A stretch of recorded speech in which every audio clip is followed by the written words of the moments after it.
120 வளர்த்துனீங்கன்னா உங்களுக்கு வந்து கண்டிப்பாக ஒரு 80 முட்டை கண்டிப்பாக கிடைக்குங்க.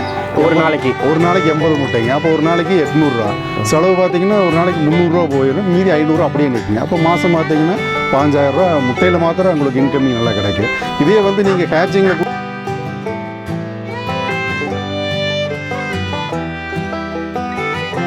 இந்த மாதிரி கடக்நாத் கோழின்னு ஒன்று இருக்குது. இது மத்திய பிரதேசத்தோட அது அந்த மத்திய பிரதேசத்தோட தாயத்தை சேர்ந்து இந்த கோழி இது மருத்துவ குணம் நிறைஞ்சது, நல்லா நோய்க்கு தாங்கு, நம்ம கோழியை விட இது நல்ல ஒரு பெஸ்ட்டானதுன்னு சொல்லி நாங்கள்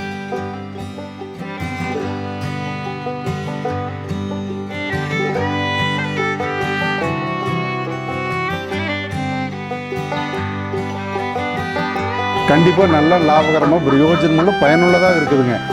அதில் எந்த விதமான மாற்றம் இல்லைங்க.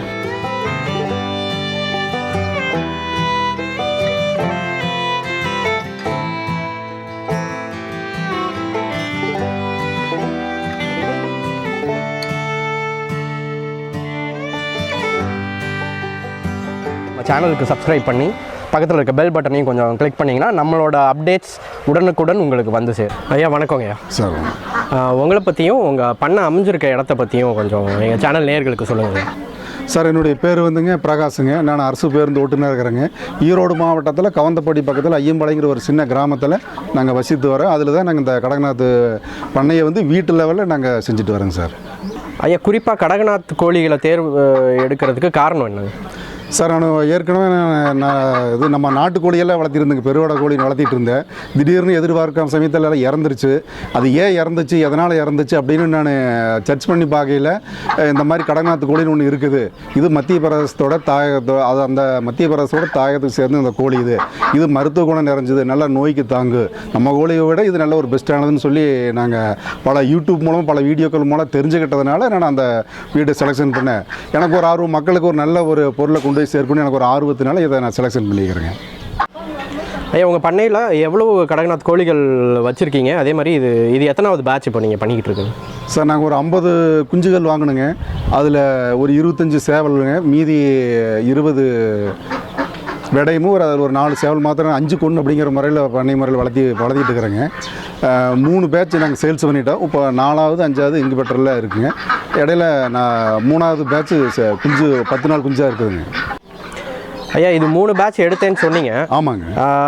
இந்த 3 பேட்ச் எடுத்ததில் ஒரு ஒரு அனுபவம் கிடச்சிருக்கும் உங்களுக்கு. கண்டிப்பாக. அதை பற்றி கொஞ்சம் பகிருங்க. அதே மாதிரி இதோட உணவு மேலாண்மையை பற்றி கொஞ்சம் சொல்லுங்கள். சார், 3 நாங்களே சொந்தமாக இன்குபேட்டர் நாங்களே தயாரித்து நாங்களே அதில் முட்டை வச்சு குஞ்சு எடுக்கிறது வந்து எங்களுக்கு ஒரு குழந்தைய பெற்றெடுத்ததுக்கு ஒரு இணையான ஒரு அனுபவம் எங்களுக்கு கிடச்சது. ஒரு மனசுக்கு நிறைவாகவும் இருந்தது. நல்ல பொருளை நல்ல முறையாக வளர்த்து கொடுக்கணுங்கிற ஒரு ஆர்வம் இருந்தது. அதுக்கு பார்த்திங்கன்னா 4 வேக்சின் கொடுப்போங்க. F1, IPD, லசோட்டா, இந்த மாதிரி ஒரு 7வது நாள் 14, 21, 28 நாள் கரெக்டாக வேக்சின் போட்டு ஃப்ரீ ஸ்டார்டர் கொடுத்து அது நல்ல முறையாக ஒரு மாதம் வளர்த்து குழந்தைய நம்ம எப்படி வளர்த்து கொடுக்குறோமோ அதே எண்ணத்தில் நாங்கள் வளர்த்து பிறருக்கு தரமான குஞ்சாக கொடுக்குறபோது எங்களுக்கு நல்ல ஒரு மன மகிழ்ச்சியை நிம்மதியை தருதுங்க சார். இதுக்கு விற்பனை வாய்ப்பு எப்படிங்க ஐயா இருக்குது? சார், விற்பனை வாய்ப்புன்னு பார்த்தீங்கன்னா இப்போ நல்லா போயிட்டுருக்குதுங்க. முட்டையும் நல்லா விற்பனைக்கு போயிட்டுருக்கு, குஞ்சுகளும் நல்லா போயிட்டு தான் இருக்குது, ஒன்றும் பிரச்சனை இல்லை. ஆனால் இன்னும் வந்து ஜனங்களுக்குள்ள இந்த கறி மாத்திரம் தான் இன்னும் சரியாக ரீச் ஆகாமல் இருக்குது. ஆல்ரெடி ஏதோ நெட்டில் சர்ச் பண்ணவங்களுக்கு சொன்னால் புரிஞ்சுக்கிறாங்க, வாங்குறாங்க. மற்றபடி இன்னும் அது கொஞ்சம் டல்லாக தாங்க இருக்குங்க. லாபகரமாக இருக்குங்களா?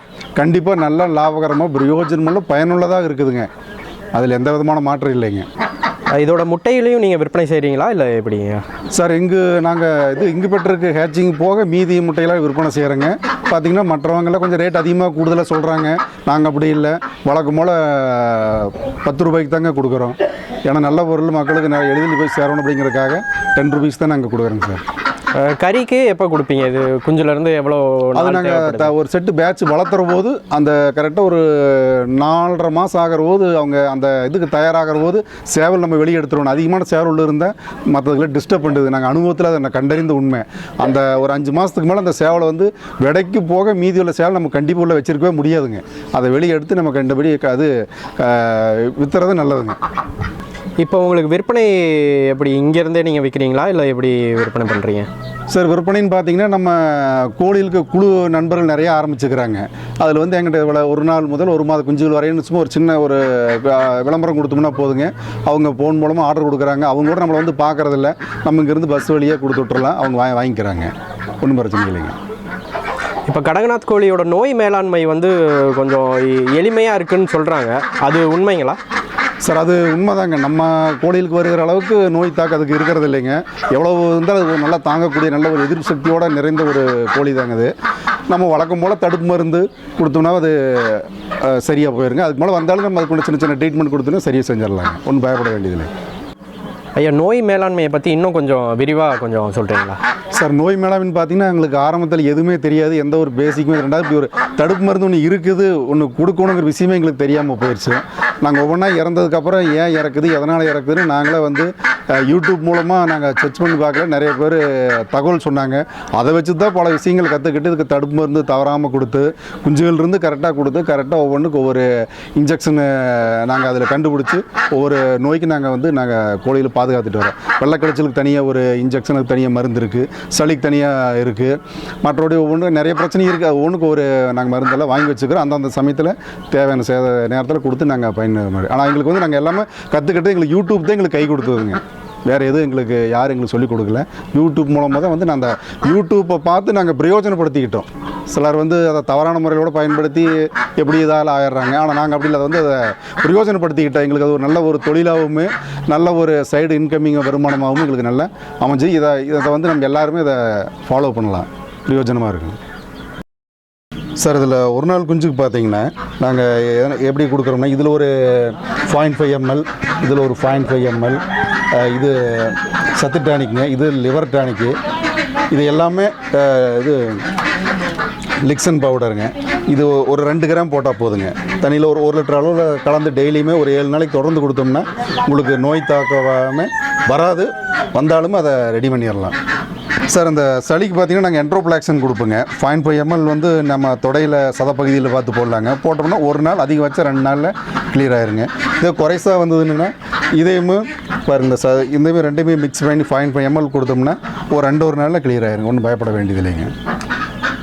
ஐயா, தோராயமாக இப்போ இருக்கிற அந்த ஒரு 120 ஸ்கொயர் ஃபீட்டுன்னு வச்சுக்குவோம். அதுக்கு நான் ஒரு பண்ண ஆரம்பிக்கணும், இந்த கடகநாத் கோழி குஞ்சே நான் ஆரம்பிப்போம். நீங்கள் ஆல்ரெடி அதில் 3 பேட்ச் எடுத்து வெற்றியும் கண்டிருக்கீங்க. அதனால் இப்போ புதுசாக ஆரம்பிக்கிற மக்களுக்கு உங்களோட எக்ஸ்பீரியன்ஸே இதில் சொல்லுவோம். இப்போ இந்த 120 ஸ்கொயர் ஃபீட்டுக்கு என்னோட குறைந்தபட்சம் முதலீடு எவ்வளோ இருக்கும், அதிலிருந்து எவ்வளோ நான் வந்து வருமானம் தீட்டலாம் ஒரு பேட்சுக்கு, அதை கொஞ்சம் தெளிவாக சொல்கிறீங்களா? சார் இதில் பார்த்தீங்கன்னா 120 கோழிகள் இதில் வளர்த்தலாங்க. 120 வளர்த்துனீங்கன்னா உங்களுக்கு வந்து கண்டிப்பாக ஒரு 80 முட்டை கண்டிப்பாக கிடைக்குங்க. ஒரு நாளைக்கு 80 முட்டைங்க. அப்போ ஒரு நாளைக்கு 800 ரூபா செலவு. பார்த்தீங்கன்னா ஒரு நாளைக்கு 300 ரூபா போயிடும், மீதி 500 அப்படியே நிற்குங்க. அப்போ மாதம் பார்த்தீங்கன்னா 5000 ரூபா முட்டையில் மாத்திரம் உங்களுக்கு இன்கமிங் நல்லா கிடைக்கும். இதே வந்து நீங்கள் ஹேச்சிங்கில் கொடுத்து இது பண்ணிங்கன்னா ஒரு குஞ்சுக்கு கண்டிப்பாக ஒரு 80 ருபீஸ் கண்டிப்பாக கிடைக்குங்க. அது நீங்கள் கால்குலேஷன் கணக்கு போட்டு பார்த்தீங்கன்னா அதில் உங்களுக்கு நல்ல வருமானம் இருக்குங்க. பின்னாடி பார்த்தீங்கன்னா ஒரு 1.5 வருஷம் இல்லை 2 வருஷம் வளர்த்தி அதையும் பின்னாடி கறிக்கு வித்தரலாம். அப்புறம் இடையில சேவல் அதிகமாக இருந்தாலும் அதையும் நம்ம வந்து கிலோ 500 550 ரூபாய்க்கு பார்த்து கொடுத்துலாம். அதில் எல்லாத்துலேயும் இன்கமிங் இருக்குது. இன்கமிங் வந்து எல்லாமே சூப்பராக இருக்குது, அதில் எல்லாம் இருக்குது. ஐயா, நீங்கள் அரசு பணியில் இருந்துகிட்டே இந்த கோவிட் டைமில் பகுதி நேரமாக இதை ஆரம்பித்து வெற்றியும் கண்டிருக்கீங்க. ஸோ இதே மாதிரி இன்னும் மக்கள்கள் நிறையா பகுதி நேரமாக இதை பார்க்க முடியுமா? அதே மாதிரி இதுக்கு ஒரு நாளைக்கு எவ்வளோ நேரம் செலவிடணும்? சார் இது நல்ல கேள்விங்க. இது கண்டிப்பாக எல்லாருனாலும் முடியும். நம்ம என்ன பொதுவாக என்ன நினைக்கிறோம்னா கோழி வளர்த்தவனும் ஆடு வளர்த்தவனும் பெரிய தோட்டம் இருந்து அப்படி நினைக்கிறோம். அப்படியே இல்லைங்க. இது பார்த்திங்கன்னா ஒரு 6 சென்ட் நிலந்தாங்க. 6 சென்ட் நிலத்தில் 2 வீடு இருக்குது. அதுபோக இந்த கொஞ்சம் இடத்துல பார்த்திங்கன்னா நாங்கள் 10க்கு 12 3 பிட்டு போட்டிருக்கிறோம். 3க்கும் சேர்ந்து 45,000 ரூபா தான் செலவாக இருக்குது.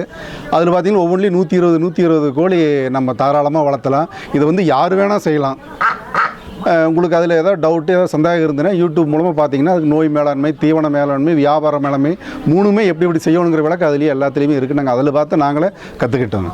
உங்கள் கோழி பண்ணையை பற்றி பல நல்ல தகவல்களை எங்கள் சேனல் நேயர்களுக்கு சொன்னமைக்கு மிக்க நன்றி.